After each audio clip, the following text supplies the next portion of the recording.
So you with your boy D West, you know what I'm saying? All the way swagged out, Ocean 11 style. You live with Kicks on Court. We're back with another playoff edition of Kicks on Court Weekly Recap, and I'm your host, George Kiel. Today we'll highlight the most talked about shoes worn in the second week of the NBA playoffs and begin the rundown of our 12 champion nominees' best kicks, starting with our guests Delonte West and Jordan Crawford. So let's get right into it. Isn't there a Game 7 today?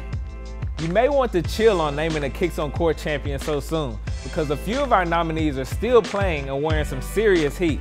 Spurs forward Kawhi Leonard became the first player to wear the Wolf Gray Air Jordan 5 on court.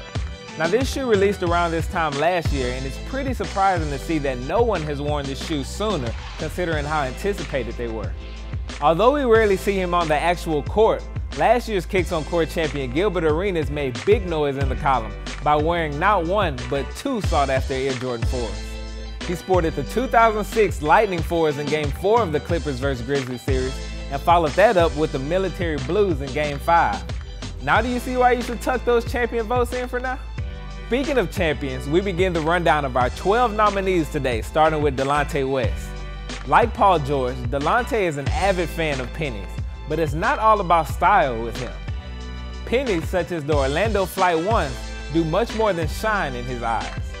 As far as the pennies go, I'm more of an old school guy, so I like how the school shoes were made in the 90s, you know, where they're a little more the texture and they give. Like you can wear size 14 and fit your foot in size 12, you know, and make it work. So for me, that wide base that the older shoes have gives me all the comfort that my toes breathe. And like I said, man, you know, I'm a foam positive guy, so that's what we do.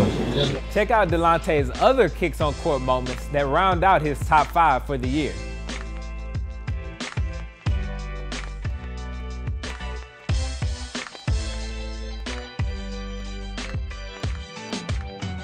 Our other spotlighted nominee today is Wizards guard Jordan Crawford. You may know him from his dunk on King James during the LeBron James Skills Academy in 2009. But get to know what else he brings to the court by checking out his top 5 moments of the year. Crawford started off the season wearing the Bordeaux 7s for the away games and switched to the Cardinal 7s for the home games. But around All-Star weekend, he started to wear the Toro Bravo Air Jordan 5s. Now towards the end of the season, we spotted him in the Orlando Air Max Penny 1s and the Duke Air Max Up-Tempo 2s. He was also one of the first to bring the Huarache Basketball 2012 to the court, so keep that in mind when voting. Check back with us next week as we'll highlight 2 more Kicks on Court champion nominees and touch on the sneakers debuted in the second round matchups of the NBA playoffs. Until next time, your host, George Kiel.